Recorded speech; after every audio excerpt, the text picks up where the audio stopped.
ওই শিশু সন্তান জবাব দেয়, ও আমার পিতা, আপনি আল্লাহর পক্ষ থেকে যেই নির্দেশ প্রাপ্ত হয়েছেন সেটা আপনি বাস্তবায়ন করেন। আপনি আমাকে ইনশাআল্লাহ ধৈর্যশীলদের অন্তর্ভুক্ত পাবেন। ইব্রাহিম আলাইহিস সালাম এই করার জন্য প্রস্তুত, সন্তান জন্য প্রস্তুত। একটু চিন্তা করেন, ইব্রাহিম আলাইহিস সালামের ছেলে আল্লাহর নির্দেশে, বাবার কথায় আল্লাহর নির্দেশে এই হওয়ার জন্য প্রস্তুত, কিন্তু আমার আপনার সন্তান খাড়াইতে কইলে বয়া থাকে, বয়া থাকতে কইলে শুয়া পড়ে। অথচ ইব্রাহিম আলাইহিস সালামের কথায় সন্তান ছুরির তরে চলে যায় কেন? বলে এটা হলো রব্বি হাবলি মিনাস সলিহিন, এই দোয়ার পাওয়ার আর ক্ষমতা। এজন্য অভিভাবকদের চিন্তা করতে হবে, আমি আমার সন্তানের জন্য কতবার এই দোয়া করছি, দুনিয়া আসার আগে কত দোয়া করছি। আমাদের অভিভাবকরা দোয়া করে কোন সময়? কয় বেকা হয়ে যাওয়ার পরে। এরপরে দোয়ার শেষ নাই, হুজুরের কাছে দৌড়াদৌড়ির অভাব নাই। অনেকে তো শিরকি কর্মকাণ্ডে জড়ায়া তাবিজ কবিজের পিছনে দৌড়ায়, আছে না নাই? কিন্তু যখন দোয়া করার দরকার ছিল তখন আপনি কতবার আপনার সন্তানের জন্য দোয়া করছেন, এটা চিন্তা করার দরকার আছে না নাই? আর দোয়ার পাওয়ার হলো এরকম, যেটা আল্লাহ তাআলা দোয়ার মাধ্যমে অসম্ভবকে সম্ভব বানায় দেন। 5 মিনিটের মধ্যে কথা শেষ। অনেকে বিবাহ করছে, সন্তান হয় না। এই সন্তান যাদের না হয় এরা একটা সময় 2 ভাগে ভাগ হয়ে যায়। এক ভাগ তাদের ঈমান বিনষ্টের মিশনে নামে, আর এক ভাগ একেবারে সম্পূর্ণ আল্লাহর প্রতি আনুগত্যশীল হয়ে যায়। সন্তান যখন 10-15 বছর হয় না, সারা দেশ বিদেশের ডাক্তার দেখানো হয়েছে, বলে কোনো অসুবিধা নাই। সন্তান কেন হয় না এটা তো আমরা জানি না, সবকিছু তো ঠিক আছে। তখন এক গ্রুপ মানুষের কথায় কান দেয়, বলে শোনো, দুনিয়ার সবকিছু ডাক্তার দিয়া হয় না, এই দুনিয়ায় ফকির কবিরাজেরও কিছু বিষয় আছে। মতে পবিত্র কোরআনুল কারীমের একটা আয়াত ও রাসূল আকরাম সাল্লাল্লাহু আলাইহি ওয়াসাল্লামের অগণিত হাদিস থেকে একটা হাদিস পাঠ করেছি। আল্লাহ তাআলার কাছে তৌফিক চাই, আল্লাহ তাআলা কিছু কথা বলার তৌফিক দেন যেগুলো আমাদের সবার দুনিয়া এবং আখিরাতের জন্য কল্যাণকর হয়। সকলে জবান খুলে বলি আমিন। সম্মানিত উপস্থিতি, এই দুনিয়াতে আমরা যত ধরনের ইবাদত করি এর মধ্যে অন্যতম একটি ইবাদত হলো দোয়া। স্বাভাবিকভাবে দোয়া বলতে আমরা যেটা বুঝি, আমাদের সমাজে যেটা বুঝি আমরা, যে আল্লাহ তাআলার কাছে হাত উঁচু করে চাওয়া, এটাই মনে হয় শুধু দোয়া। এটা আমাদের দ্বীনি জ্ঞান কম থাকার কারণে আমরা এটা মনে করি। কিন্তু বান্দা শুধু আল্লাহ তাআলার কাছে হাত উঁচু করেই চায় বা চাইবে, বিষয়টা এমন নয়। বরং অনেক সময় এই চাওয়াটা হাত উঁচু করেও হয় না, মুখ দিয়ে কিছু শব্দ উচ্চারণের মাধ্যমেও হয় না, বরং হৃদয়ের কিছু কথামালার মাধ্যমে আল্লাহ তাআলার কাছে অনেক সময় বান্দা অনেক গুরুত্বপূর্ণ কিছু চায়। স্বাভাবিক আমরা যেটাকে দোয়া মনে করি, যে আমাদের চাহিদা বা আমাদের কিছু চাওয়া আল্লাহ তাআলার কাছে থাকে, এই বিষয়টা নিয়েই কয়েকটা কথা আপনাদের খেদমতে বলা।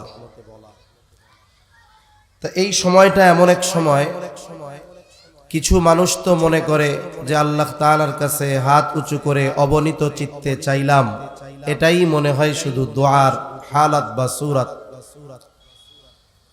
তবে এটা একটা উত্তম সূরত, কারণ আহকামুল হাকিমিনের কাছে যত অবনীত চিত্তে চাওয়া যায়, নিজেকে যত দুর্বল আর অক্ষম হিসাবে পেশ করা যায়, আল্লাহ তাআলার কাছ থেকে তত দ্রুত ওই চাওয়াটা যদি আমার এমন কিছু না হয় যেটা আল্লাহ দিবেন না, তাহলে ওই ধরনের চাওয়াটা আল্লাহ তাআলা পূরণ করেন। স্বাভাবিকভাবে আমরা আল্লাহ তাআলার কাছে অনেক কিছু চাই। আমাদের চাওয়ার মধ্যে আমরা দুনিয়াবি বিষয়টাকে সবচাইতে বেশি প্রাধান্য দেই। তবে আল্লাহ সুবহানাহু ওয়া তাআলা সূরা ফাতিহা, এই সূরার যতগুলো নাম তাফসীরের মধ্যে আছে, এর মধ্যে অন্যতম একটি নাম হলো সূরাতুদ দুআ। এই সূরার মধ্যে আমরা আল্লাহ তাআলার কাছে কিছু জিনিস চাই, আবার বেশিরভাগ চাই কোন সময়? ঈমানের পরে সবচাইতে গুরুত্বপূর্ণ যেই ইবাদত, নামাজের মধ্যে সূরা ফাতিহা তিলাওয়াত করেন ইমাম, একা যখন পড়ি, নামাজ আমরাও পড়ি। আল্লাহ তাআলা আমাদেরকে সবচাইতে গুরুত্বপূর্ণ এবং দামি চাওয়া এই সূরার মধ্যে শিখায়া দিয়েছেন।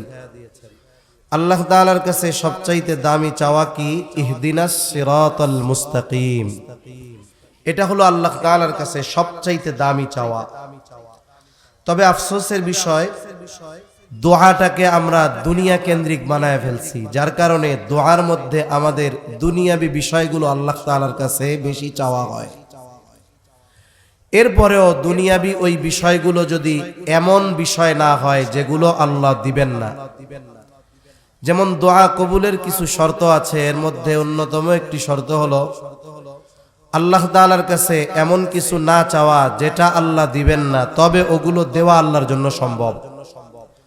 যেমন এই দুনিয়ায় কেউ যদি আল্লাহকে বলে, আল্লাহ আপনি তো আহকামুল হাকিমিন, সব কিছু দেওয়ার ক্ষমতা আপনার আছে, আপনি আমারে গোটা পৃথিবীর বাদশা বানায় দেন, আল্লাহ কি দিবে? এটা দেওয়ার ক্ষমতা আল্লাহর আছে না নাই? কিন্তু দিবে না। কেন দিবে না? সুলাইমান আলাইহিস সালাম পয়গম্বর দোয়া করছে, রব্বি হাবলি মুলকাল লা ইয়ামবাগি লি আহাদিম মিন বাদি, আল্লাহ আপনি আমাকে এমন এক রাজত্ব দেন, এমন রাজত্ব যা আমার পরে আপনি আর কাউরে দিবেন না।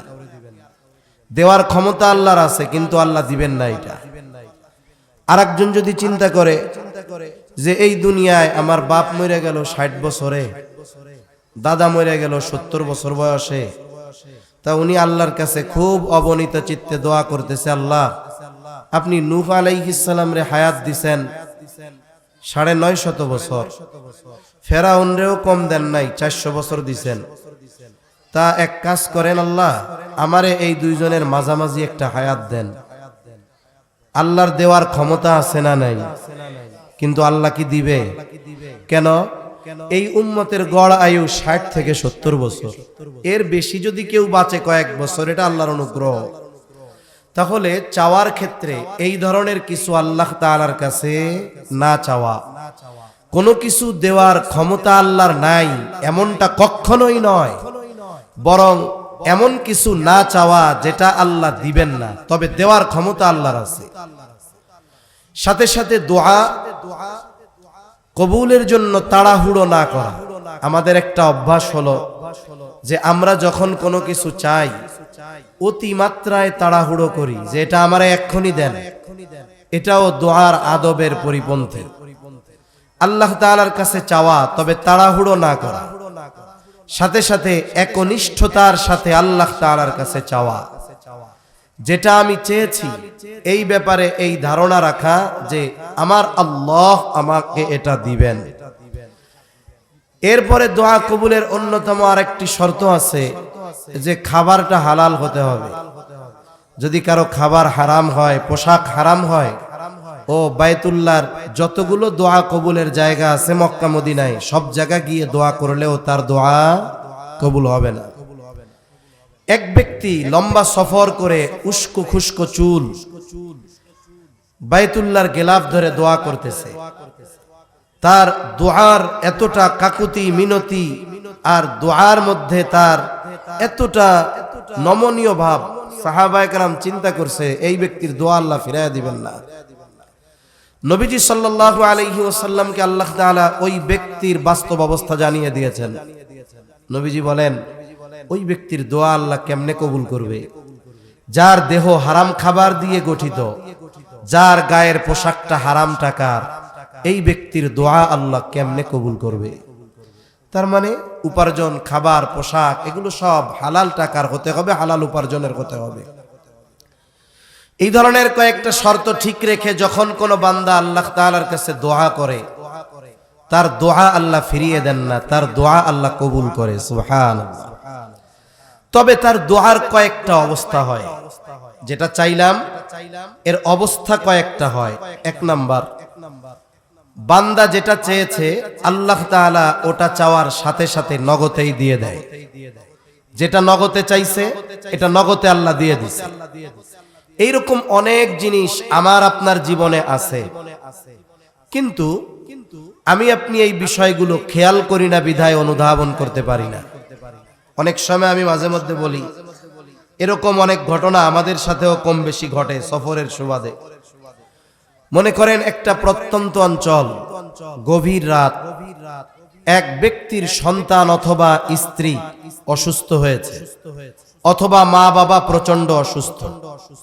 অসুস্থতার মাত্রা এত বেশি যে এখন ডাক্তারের কাছে নেওয়া দরকার, কিন্তু তার গ্রাম তার বাড়ি এমন জায়গায় সন্ধ্যার পরে গাড়ি চলে না। আমাদের বাংলাদেশে ঢাকার আশেপাশেও এমন জায়গা আছে যে সন্ধ্যার পরে রাস্তায় গাড়ি ঘোড়া খুঁজে পাওয়া যাবে না। রাত বাজে 2টা 3টা, এখন তার গাড়ির প্রয়োজন। সেও জানে রাস্তায় গেলে গাড়ি পাওয়া অসম্ভব, এরপরেও ওই ব্যক্তি একটি গাড়ির আশায় যে আমি আমার বাবা মা সন্তান অথবা স্ত্রীকে নিয়ে একটু কালিয়াকৈর আসবো, অথবা আমি ডাক্তারের কাছে যাব, একটা গাড়ি দরকার। সে জানে এত রাত্রে গাড়ি পাওয়া সম্ভব নয়, কিন্তু সে রাস্তার দিকে আসতেছে, হাঁটতেছে। তখন কিন্তু তার হাতও উঁচু না, মুখ দিয়াও কোনো কিছু বলে না, কিন্তু দিল দিয়া আল্লাহর কাছে বলে, আল্লাহ যদি একটা গাড়ি মিলাইয়া দিতেন। এই যে দোয়া করতেছে, আল্লাহর কাছে চাইতেছে, মুখের ভাষাও নাই, হাত উঁচুও নাই, মনের ভাষায় চাওয়া চলছে।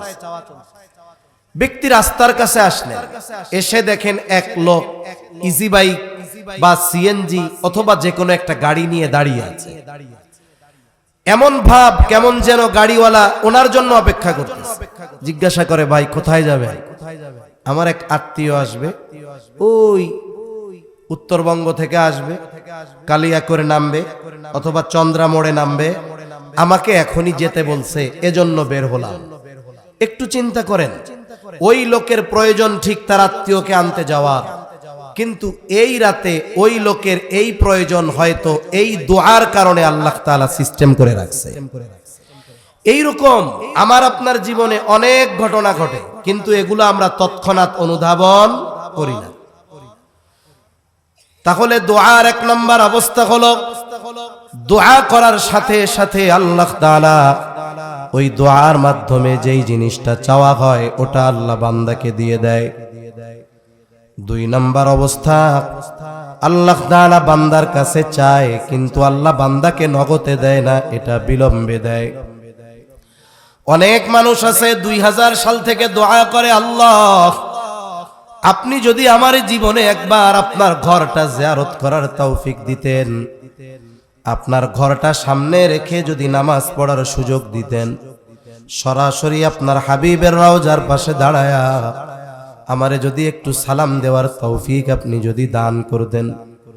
দোয়া করছে 2000 সালে, আল্লাহ তাআলা তাকে হজে নিছে 2024 সালে। তাহলে এই দোয়া 2000 সালের, কিন্তু আল্লাহ তাআলা দিয়েছে এটা তাকে 24 সালে। এটা দোয়ার দ্বিতীয় অবস্থা। আল্লাহ তাআলা বান্দার ওই চাহিদার জিনিসটাকে বিলম্বে দেন। 3 নম্বর অবস্থা, বলে বান্দা যেটা চায় আল্লাহ তাআলা তাকে সেটা দেন না, তবে তার চাওয়ার বিকল্প কোনো কিছু আল্লাহ তাআলা তাকে দেন। কেন? কারণ ওই চাওয়া বস্তুর মধ্যে কল্যাণ না অকল্যাণ যে চায় সে জানে না, কিন্তু যার কাছে চায় তিনি জানেন কি জানেন না? যার কাছে চাওয়া হয় তিনি জানেন। কারণ আমাদের অনেক বস্তু আছে যেগুলো আমি আপনি পছন্দ করি, অথচ ওটার মধ্যে আমাদের জন্য কোনো কল্যাণ নাই, কোনো খায়ের নাই। আল্লাহ তাআলা বলেন, আসা আন তুহিব্বু শাইআও ওয়া হুয়া শাররুল লাকুম ওয়া আসা আন তুহিব্বু শাইআও ওয়া হুয়া শাররুল লাকুম। আল্লাহ তাআলা বলেন, অনেক জিনিস আছে তোমরা পছন্দ করো, কিন্তু তার মধ্যে তোমাদের জন্য কল্যাণ নাই। আবার অনেক জিনিস আছে তোমরা সেটাকে অপছন্দ করো, কিন্তু আল্লাহ তাআলা ওটাকে তোমাদের জন্য কল্যাণকর করেন নাই, বরং ওইটার মধ্যে তোমাদের জন্য অকল্যাণ আছে। অনেক জিনিস আছে আমি আপনি চাই মনে করি কল্যাণ, কিন্তু আছে অকল্যাণ, আমি আপনি না জানলেও যিনি জানেন তিনি কে। আবার অনেক জিনিস আছে আমরা মনে করি ওয়াসা আন তাকরাহু শাইআ ওয়া হুয়া খায়রুল লাকুম, তোমরা অপছন্দ করো, মনে করো এটার মধ্যে তোমাদের কোনো কল্যাণ নাই, কিন্তু ওয়া হুয়া খায়রুল লাকুম, তোমাদের ওই অপছন্দের জিনিসের মধ্যে আল্লাহ তাআলা কল্যাণ রাখছে, ওটা তোমাদের জন্য খায়ের, কল্যাণ আছে ওর মধ্যে। তার মানে অনেক সময় এমনটাও হয় আমরা আল্লাহ তাআলার কাছে একটা চাই, কিন্তু ওইটার মধ্যে কল্যাণ না থাকার কারণে আল্লাহ তাআলা ওইটার বিকল্প একটা দান করেন যেটার মধ্যে আমার আপনার জন্য আছে কল্যাণ। দুআর আরেকটা অবস্থা হয়, বলে বান্দা দুনিয়ায় চায়, আল্লাহ তাআলা বান্দার ওই চাওয়া বস্তু নগদেও দেন না, আল্লাহ তাআলা বান্দার ওই চাওয়া বস্তুটা বিলম্বেও দেন না, আবার অল্টারনেটিভ বিকল্প কোনো কিছু দেন না, বরং এই চাওয়ার প্রতিদান আল্লাহ তাআলা বান্দার জন্য আখিরাতে দেওয়ার জন্য রেখে দেয়। বান্দার হাতে যখন আমলনামা দেওয়া হবে, বান্দা তার আমলের বিনিময়ে কি অর্জন করেছে দেখতে পারবে। দেখবে সারা জীবনের নামাজ, এর বিপরীতে পাইলাম এই সওয়াব, সাদকা করলাম এই সওয়াব, যত আমল তার বিপরীতে পাশে সওয়াব লেখা আছে, কিন্তু হায়রে বিশাল একটা সওয়াবের পরিমাণ লেখা, কিন্তু তার পাশে উল্লেখযোগ্য কোনো আমল তো দেখি না। সে এই দোয়াটাকে বড় আমল মনে করবে না, আল্লাহ তাআলার কাছে জিজ্ঞাসা করবে, আল্লাহ এই যে বিপুল পরিমাণ এক সওয়াবের ভান্ডার কোন আমলের কারণে দিলেন বুঝতে পারলাম না। আল্লাহ সুবহানাহু ওয়া তাআলা তখন বান্দাকে বলবে, বান্দা তুমি দুনিয়ায় আমি আল্লাহর কাছে অনেক কিছু চাইতা, অনেক সময় মনে করতা তোমার দোয়া তোমার ডাক আমি শুনি না, ও আমার বান্দা আমি ওই চাওয়া বস্তুগুলো তোমার দুনিয়াতে দেই নাই, কারণ ওই বস্তুগুলোর মধ্যে কল্যাণ না অকল্যাণ তুমি বান্দা জানো না, আমি জানি। এগুলো তোমাকে দুনিয়ায় না দিয়ে আমি তোমার জন্য আখিরাতে দেওয়ার জন্য রেখে দিয়েছি। এগুলা হলো তোমার ওই সমস্ত দোয়ার প্রতিদান, যেই দোয়াগুলো তুমি করতা আর মনে করতা আমি আল্লাহ মনে হয় তোমার দোয়া শুনি নাই, এগুলো আমি তোমার ওই দোয়ার বিপরীতে দিয়েছি। তখন বান্দা বলবে, আল্লাহ তাহলে দুনিয়াতে দোয়ার বদৌলতে যেই বস্তুগুলো দিয়েছিলেন ওইগুলা যদি দুনিয়ায় না দিয়ে আজকে দিতেন তাইলে ভালো হতো। তাহলে দোয়ার ক্ষেত্রে নিরাশ হওয়ার কোনো কারণ নাই। আমরা যদি দোয়ার ওই শর্তগুলো ঠিক রেখে দোয়া করি তাহলে আমাদের প্রত্যেকটা দোয়ার জন্য প্রতিদান আছে না নাই? জোরে বলেন আছে না নাই? আছে। নগদে হোক, বিলম্বে হোক, বিকল্প হোক কিংবা আখিরাতে হোক, আছে। এজন্য দোয়া করা এটা গুরুত্বপূর্ণ একটি বিষয়। যেহেতু একটি মাদ্রাসার মাহফিল, আমাদের সন্তানেরা মাদ্রাসায় আছে, দোয়ার ক্ষেত্রে সন্তানের জন্য মা বাবার দোয়ার প্রভাব এটা ব্যাপক এক প্রভাব ফেলে সন্তানের জীবনে।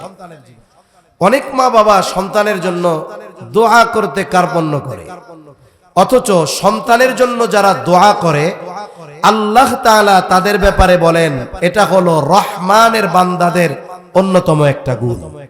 সাথে সাথে স্ত্রী সন্তানদের জন্য দোয়া করা শিখিয়েছেন কে? জোরে বলেন না কে?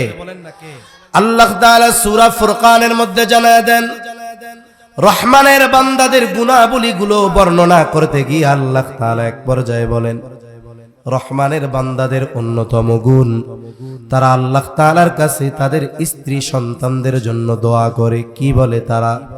রব্বানা হাব লানা মিন আজওয়াজিনা ওয়া যুররিয়াতিনা কুররাতা আ'য়ুন ওয়াজআলনা লিল মুত্তাকিনা ইমামা। তারা আল্লাহ তাআলার কাছে দোয়া করে বলে রব্বানা হাব লানা মিন আজওয়াজিনা ওয়া যুররিয়াতিনা কুররাতা আ'য়ুন, ও আমার রব আপনি আমার এমন স্ত্রী সন্তান দান করেন যেগুলো আমার চক্ষু শীতলের কারণ যেন হয়। শুধু তাই না, ওয়াজআলনা লিল মুত্তাকিনা ইমামা, আয় আল্লাহ আপনি আমাদেরকে মুত্তাকিনদের ইমাম বানায়া দেন। সন্তানদের জন্য দোয়া করা। আমরা যদি চিন্তা করি যে সন্তানদের মাদ্রাসায় দিয়ে দিছি, ওস্তাদরা পড়াবে, এতেই শেষ, না না, ওস্তাদরা পড়াবে, আদব শেখাবে, ওই দিক দিয়ে আল্লাহর সাথে হট কানেকশন করতে হবে অভিভাবকদের।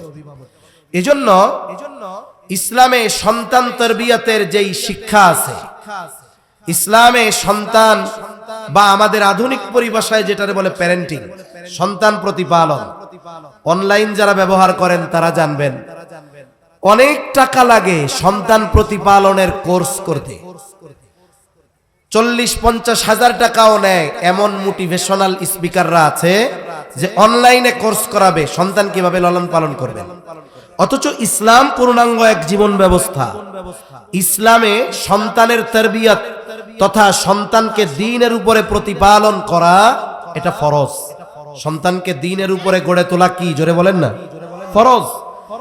আধুনিক ভাবে সন্তানের তরবিয়ত শুরু হয় সন্তান দুনিয়ায় আসার পর।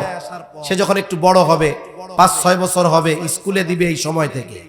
কিন্তু ইসলামে সন্তানের তরবিয়ত এটা চলমান এক প্রক্রিয়া। এটা শুরু হয় সন্তান দুনিয়ায় আসার অনেক আগে। এজন্য এই যে দোয়াটার কথা আল্লাহ শিখায়া দিয়েছেন, এটা যে শুধু বিয়ে করার পরে পোলাপান হইলে করবে তা না, বরং যেই যুবক এখনো বিবাহ করে নাই সেও আল্লাহ তাআলার কাছে চক্ষু শীতলকরণ, চক্ষু শীতল হয় এমন স্ত্রীর জন্য দোয়া করবে, চক্ষু শীতল হয় এমন সন্তানের জন্য দোয়া করবে। এটা আল্লাহ শিখিয়ে দিয়েছেন এবং এটা ইসলামে সন্তান তরবিয়তের অন্যতম একটা আমল। আর এটার প্র্যাকটিক্যাল শুরু হবে কখন? দোয়া তো হবে অনেক আগে থেকে। ছেলে হোক মেয়ে হোক বিবাহের আগেই দোয়া করবে, রব্বানা হাবলানা মিন আজওয়াজিনা ওয়া যুররিয়াতিনা কুররাতা আ'য়ুন ওয়াজআলনা লিল মুত্তাকিনা ইমামা। এই যে আল্লাহর সাথে কানেকশন শুরু হলো বিবাহের আগে, এটা তো দোয়ার মাধ্যমে হলো। প্র্যাকটিক্যাল শুরু হয় কখন? বলে ইসলামে সন্তানের তরবিয়তের প্র্যাকটিক্যাল শুরু হয় বিবাহের মাধ্যমে। এজন্য বিবাহের যতগুলো উদ্দেশ্য আছে, ইসলামে বিবাহের অন্যতম একটি উদ্দেশ্য হলো নেকি সন্তান। জোরে বলেন, নেক সন্তান। নেক সন্তানের জন্য কেউ যদি কলা গাছ লাগায়, কলা গাছ যত বড় হোক আর মোটা হোক, সে যদি আশা করে এই কলা গাছ দিয়ে মোটামুটি এবার আমি এক সেট ফার্নিচার বানাবো, জীবনেও সম্ভব? জোরে বলেন সম্ভব? তাহলে ফার্নিচার যদি বানাতে চাই কি গাছ লাগাতে হবে? কাঠ গাছ লাগাতে হবে। কাঠের মধ্যে সব কাঠ গাছ কিন্তু একরকম না। আমাদের এলাকায় আছে কড়াই গাছ, রেন্ডি কাঠ বলে। এটা অতি দ্রুততার সাথে বড় হয়। মাঝে মধ্যে দেখবেন রোডের দুই পাশে আছে, হালকা ঝড়ে গাছ ভেঙে রোড ব্লক হয়ে যায়। কিন্তু দেখবেন মেহগুনি গাছ আছে, সেগুন কাঠ আছে, এগুলো যদি পরিপক্ক হয় একবার ফার্নিচার বানালে যুগের পর যুগ পার হয়ে যায়, ভাঙেও না, ঘুনেও ধরে না, ঠিক না? বাজারে যখন কেউ ফার্নিচার কিনতে চায় খুব যাচাই বাছাই করে যে কোনটা সার হইছে, কোনটা নিলে টিকবে, কোনটা ঘুনে ধরবে না। এই রকম ভাবে নেক সন্তান যেহেতু বিবাহের অন্যতম উদ্দেশ্য, বিবাহের আগে এটাও যাচাই বাছাই করা দরকার কোন নারী নেক সন্তান জন্ম দিতে সক্ষম। এজন্য রাসূলুল্লাহ সাল্লাল্লাহু আলাইহি ওয়াসাল্লাম বিবাহ করার ক্ষেত্রে নবীজি বলেন 4টি জিনিস দেখে বিবাহ করা হয় মেয়েদের ব্যাপারে। 1 নাম্বার দেখা হয় তার সৌন্দর্য, 2 নাম্বার দেখা হয় তার সম্পদ, 3 নাম্বার বংশ, 4 নাম্বার দিন।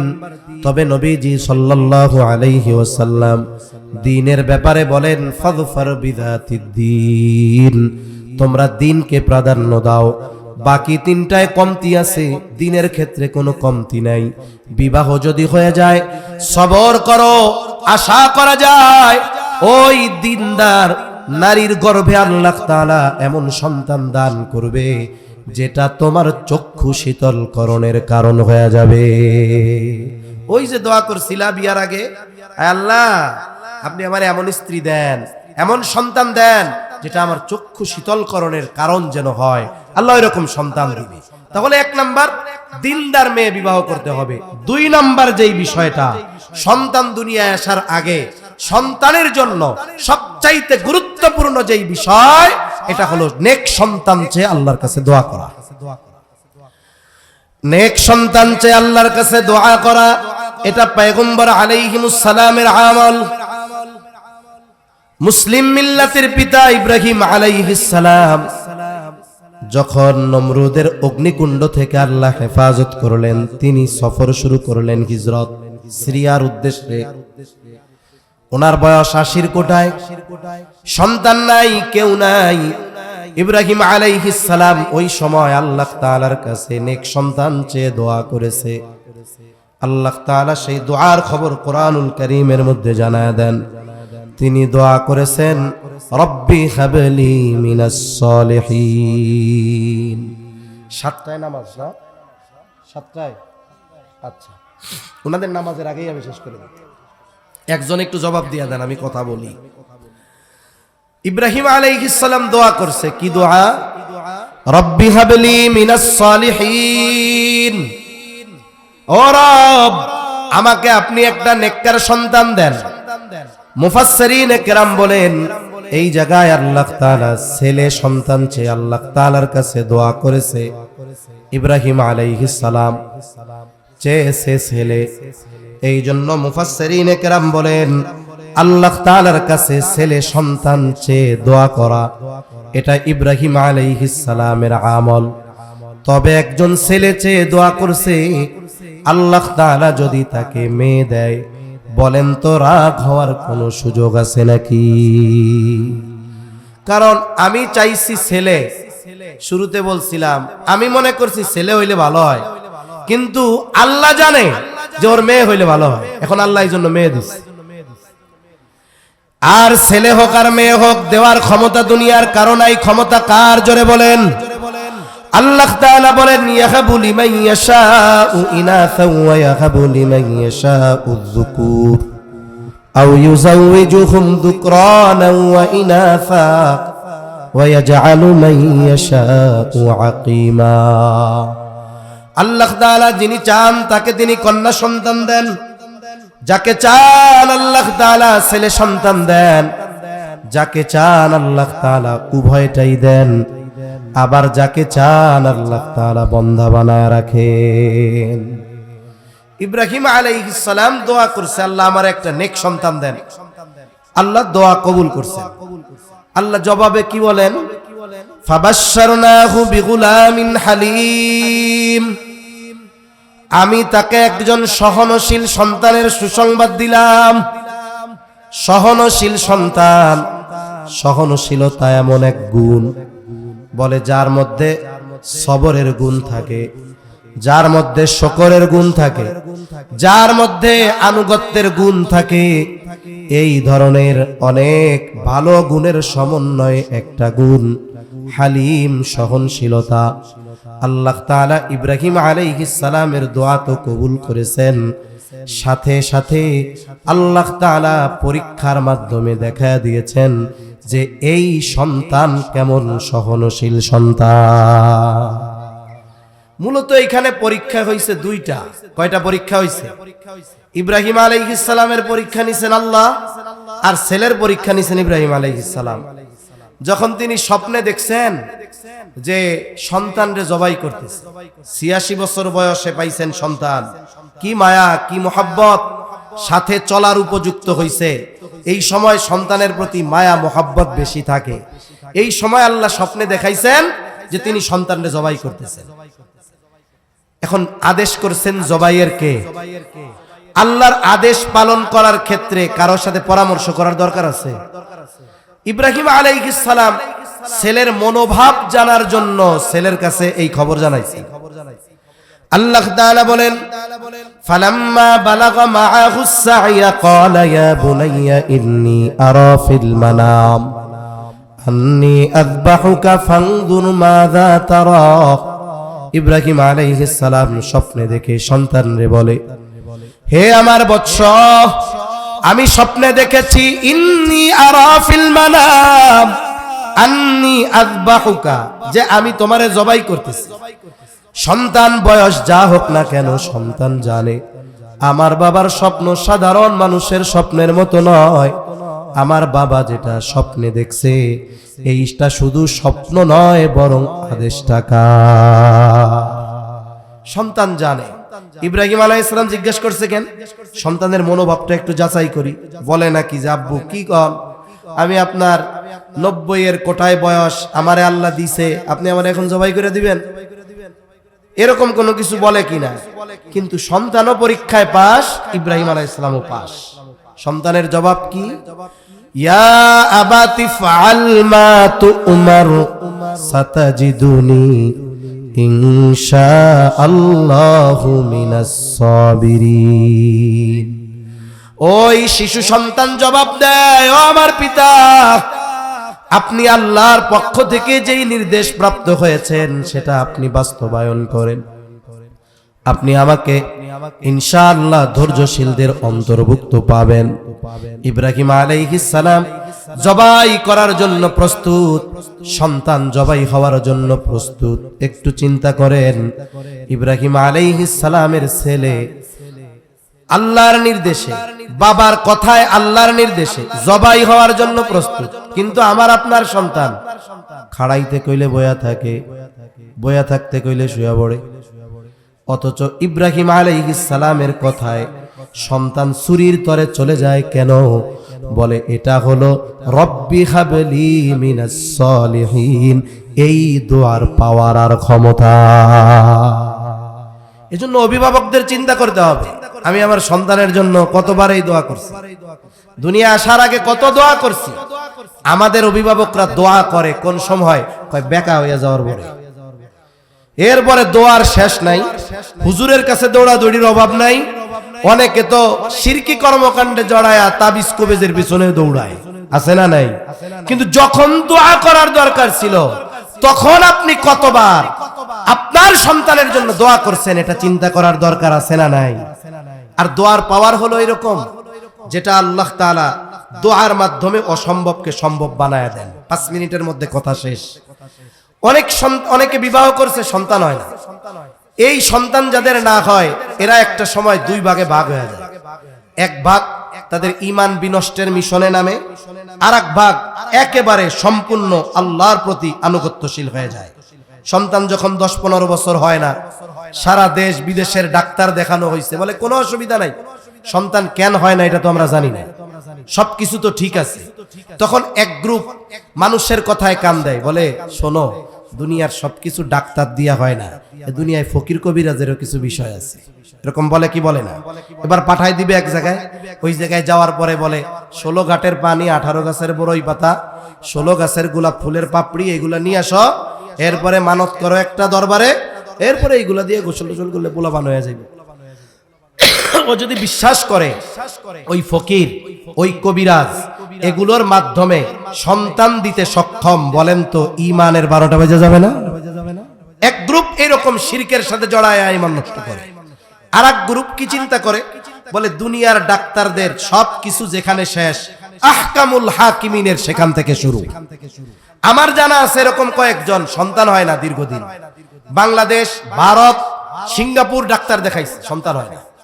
এরপরে দুইজনে চিন্তা করছে, আল্লাহ সম্পদ যা দিছে, কেউ তো নাই, আল্লাহর কাছে চাই, কারণ একজনের অনেক সম্পদ, সন্তান নাই, এই সম্পদ তাকে শান্তি দিতে পারবে না। এবার তারা দুইজনে হজের নিয়ত করছে, হজে চলে গেছে। কারণ হজের সময় স্পেশাল কিছু জায়গা আর সময় আছে দোয়া কবুলের, যেটা সারা বছরে কোথাও থাকে না। যেমন ইয়াউমে আরাফার দিন আল্লাহর রাসূল সাল্লাল্লাহু আলাইহি ওয়াসাল্লাম বলেন, খায়রুদ দুআই দুআউ ইয়াউমিল আরাফা, সবচেয়ে উত্তম দোয়া হলো আরাফার দিবসের দোয়া। ওই দিন দিনের বেলায় আল্লাহ তাআলা নিকট আসমানে আসেন, বান্দাকে বলেন কি চাওয়ার দরকার চাও। এমনি তো রাতে যত ফজিলতের কথা আছে, কিন্তু আরাফার দিন দিনের কথা। এইবার ওনারা চিন্তা করছেন, যা হয় হবে, আল্লাহর কাছে চাইব। দুইজনে গিয়া যত দোয়া কবুলের সময় আছে আর জায়গা আছে, আল্লাহ তাআলার কাছে একনিষ্ঠ চিত্তে সন্তান চেয়েছে, দোয়া কবুল হয়ে গেছে।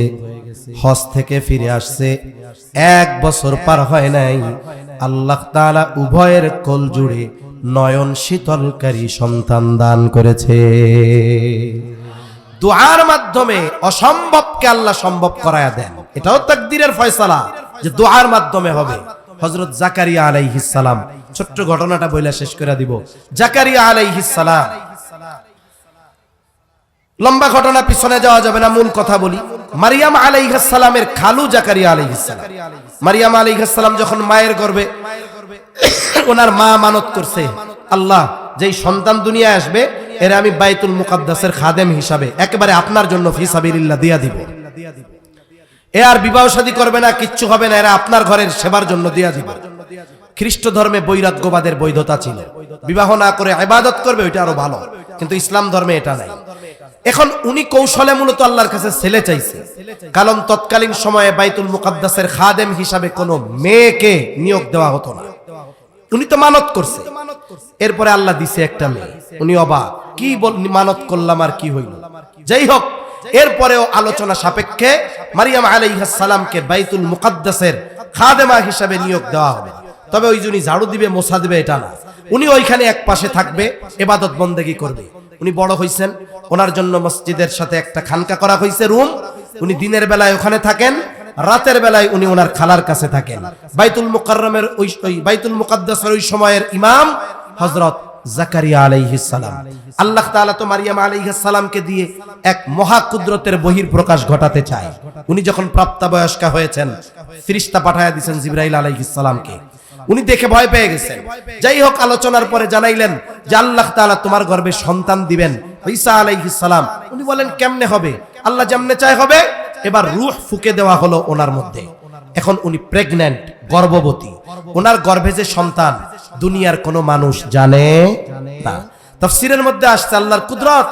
স্বাভাবিকভাবে যখন বাচ্চার বয়স মায়ের পেটে বেশি হয়, মায়ের শরীরের গঠনের পরিবর্তন ঘটে, কিন্তু আল্লাহর কুদরত, মারিয়াম আলাইহিস সালামের দেহের আকৃতি কোনো পরিবর্তন ঘটে নাই। ঈসা আলাইহিস সালাম ভূমিষ্ঠ হওয়ার আগ পর্যন্ত কেউ বলতে পারে নাই যে এই গর্ভে একটা সন্তান আছে। নারী হোক পুরুষ হোক, কেউ টের পায় নাই। এখন ওই যে গর্ভকালীন সময় মায়ের জন্য ভালো খাবারের দরকার, খাবারের দরকার না? এখন উনি যে গর্ভবতী, কেউ তো জানে না, ভালো খাবারের ব্যবস্থা করবে কে? বলে এই জিম্মাদারি যিনি নিয়েছেন তিনি কে? জাকারিয়া আলাইহিস সালাম মাঝে মধ্যে রুমের মধ্যে ঢোকে খোঁজ খবর নিতে, দুইটাই দেখে, কিরে এখন মাস হলো পৌষ মাস, কিন্তু তরু তাজা পাকা ফল, আম, যেই ফলের সিজন না সেই ফল কেমন যেন গাছ থেকে পাকা এইমাত্র তার সামনে। কুল্লামা দাখালা আলাইহা জাকারিয়াল মিহরাব ওয়াজাদা ইনদাহা রিজকা। যখনই জাকারিয়া আলাইহিস সালাম মারিয়াম আলাইহিস সালামের রুমের মধ্যে ঢুকে দেখে হরেক রকমের ফলমূল। জিজ্ঞাসা করে, ক্বালা ইয়া মারইয়ামু আন্না লাকি হাযা, হে মারিয়াম তোমার জন্য এগুলো কোথার থেকে আসলো? মারিয়াম আলাইহিস সালাম জবাব দিলেন, ক্বালাত হুয়া মিন ইনদিল্লাহ। কার থেকে আসছে? জোরে গন, আরো জোরে বলেন কার থেকে? জাকারিয়া আলাইহিস সালাম পয়গম্বর, এই জন্য ওনার দৃঢ় ঈমান, অসময়ে আল্লাহ চাইলে গাছ পাকা তরুতাজা ফল খাওয়াতে পারে। আর আমাদের যদি কেউ বলে এটা কই পাইছস? আল্লাহ দিছে, লাঠি একটা নিয়ে কমু আল্লাহ দিছে বুঝলাম, পাইছস কই এটা কও, ঠিক কিনা বলেন? কিন্তু জাকারিয়া আলাইহিস সালাম জানে এটা আল্লাহর জন্য সম্ভব। এখন ওনার দিলে চিন্তা আসছে, ওনার চুল দাড়ি পেকে গেছে, স্ত্রীও বন্ধা, উনি জানেন সন্তান হবে না, কিন্তু এটা দেখার পরে ওনার দিলে জাগ্রত হইছে, যেই আল্লাহ মারিয়াম রে অসময়ে গাছ পাকা ফল খাওয়াতে পারে, ওই মালিক আমি বৃদ্ধ হই আর আমার স্ত্রী বন্ধা হন, সন্তান দেওয়ার ক্ষমতা আছে না নাই? এবার তিনি জাকারিয়া আলাইহিস সালাম দোয়া আল্লাহ তাআলার কাছে দোয়া করলেন। হুনালিকা দাআ জাকারিয়া রাব্বাহ ক্বালা রাব্বি হাবলি মিন লাদুনকা যুররিয়াতান তাইয়্যিবা ইন্নাকা সামিউদ দুআ। ফানাদাতহুল মালাইকাতু ওয়া হুয়া কাইমুন ইউসাল্লি ফিল মিহরাব আন্নাল্লাহা ইউবাশশিরুকা বিয়াহইয়া। জাকারিয়া আলাইহিস সালাম দোয়া করেন আল্লাহর কাছে, আয় আল্লাহ আপনি আমার একটা পবিত্র সন্তান দেন। উনি এখন হুজরার মধ্যে নামাজে, ফেরেশতা আল্লাহর পক্ষ থেকে সুসংবাদ নিয়ে আসছে।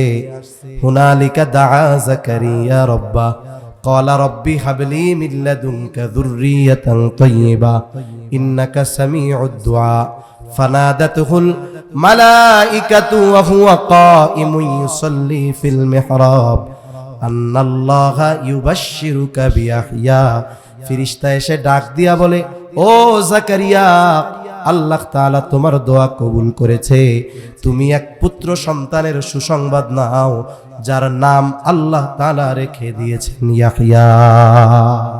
তাহলে দোয়া এক পাওয়ারফুল জিনিস, দোয়া এক কি জিনিস?